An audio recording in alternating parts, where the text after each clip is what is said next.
you. And you can also hook in and rotate into each one, and it really just opens the whole area. And then coming across. And then the thyroid, round and up between 1 and 2 for the thyroid. And filling in with rows, filling upwards.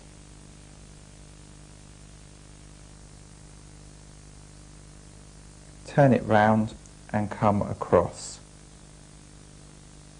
Then we support with the index finger of the right, and we use the left index and thumb to hook in the front and behind for the parathyroids.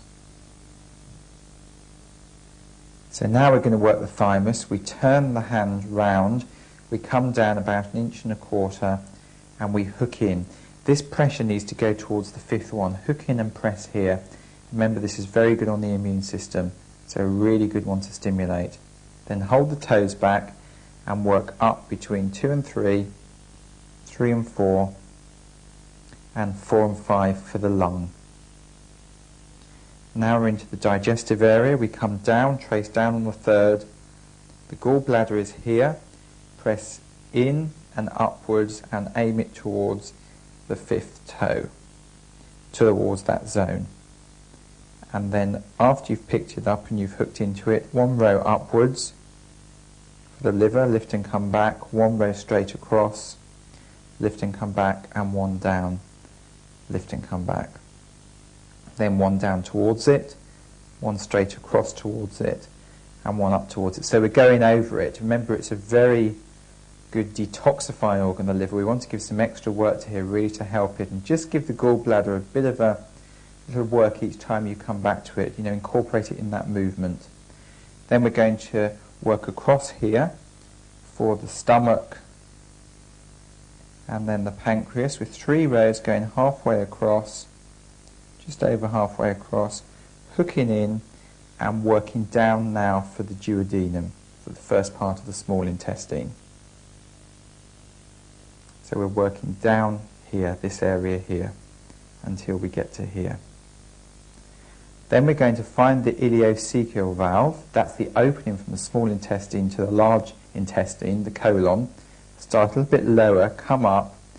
Here it is on Nicola's foot. Hook into it, work up the ascending colon until you find the hepatic flexure. That's the turn in the colon. Have the elbow up, hook in. As the elbow comes down, it gives you the natural shape to the colon to work across. It's a really nice movement that flows across here. And then fill in with straight rows going across. Look how I'm supporting the foot underneath to make sure it's comfortable, and then at an angle to make sure that we fill in the whole of the area here. And then just drain down to finish.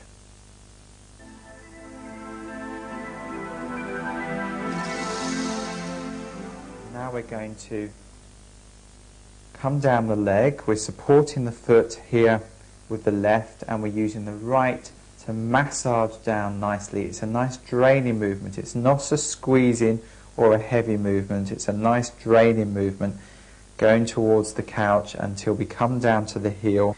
Nice stretch. Stretch this area open. And then we're going to go halfway between here and here. You can use the 3 fingers where the middle one falls, or go with the thumb between here and here is the uterus or the prostate. Press in, work into this point. If it's the first or second day of a woman's period, go lighter on this area, but still incorporate it. And then on the other side for the ovary or testes, and then hook over, caterpillar in over, joining one point to the other point for the reproductive tubes.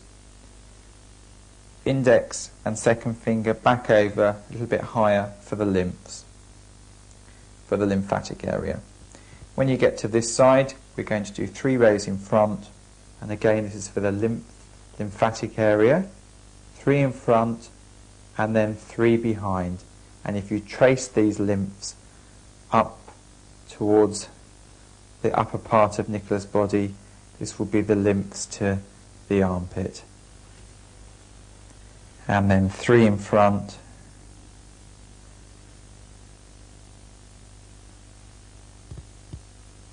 and 3 behind.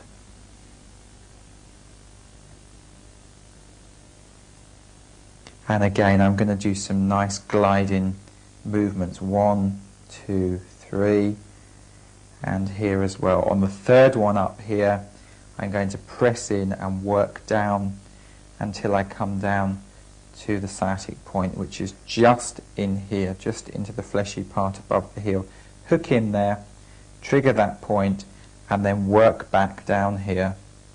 When you get to this point here, turn the thumb round and come across for the sciatic loop. When you get to here, swap thumbs and go back up the other side with the other thumb and trigger that point on this side. Trigger into that point with the left thumb and press in to make sure that you've picked the sciatic point up on that side.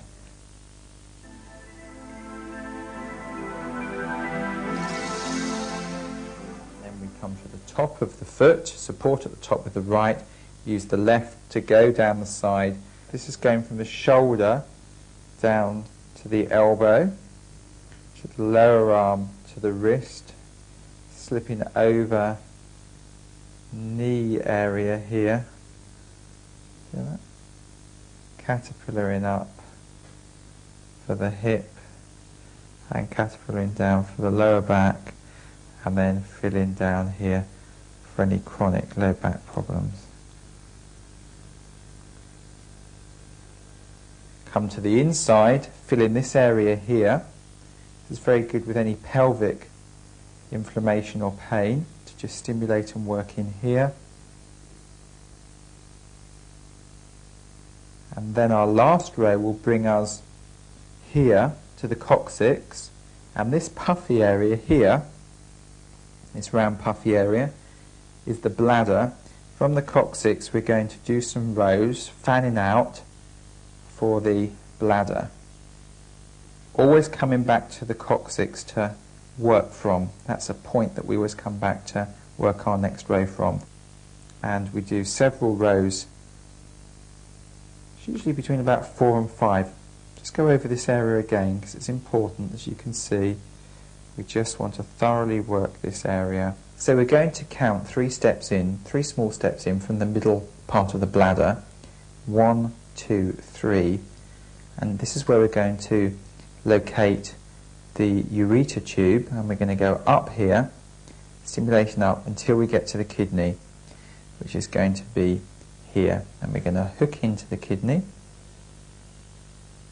and then we're going to use the other thumb to come over the top, drop this one away and press in and hook up for the adrenals. Give them a good work and drain down back to the bladder.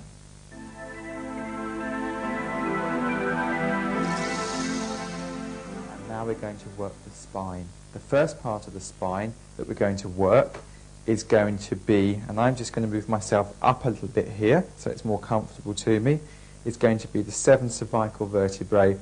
We hold to support the foot with the left hand. We use the side of the right thumb to work in for these 7. 1, 2, 3, 4, 5, 6, 7. 1, 2, 3, 4, 5, 6, 7. 1, 2, 3, 4, 5, 6, 7. So 3 separate areas here for the cervical, and then slip over this joint here, and we're going to do the 12 thoracic, so 1 to 12, the 12th one finishing just under the navicular bone. 1, 2, 3, 4, 5, 6, 7, 8, 9, 10, 11, 12. Just going to move the foot a little bit so I can get in. 1, 2, 3, 4, 5 for the lumbar. Mark it with the index finger of the other hand. Come to the coccyx, work round the back, taking in the sciatic area again here, because that's often involved with lower back problems. And then you're going to come back up from 5 to 1 for the lumbar, and then 12 to 1 for the thoracic. So turn yourself round and come back up 5, 4, 3,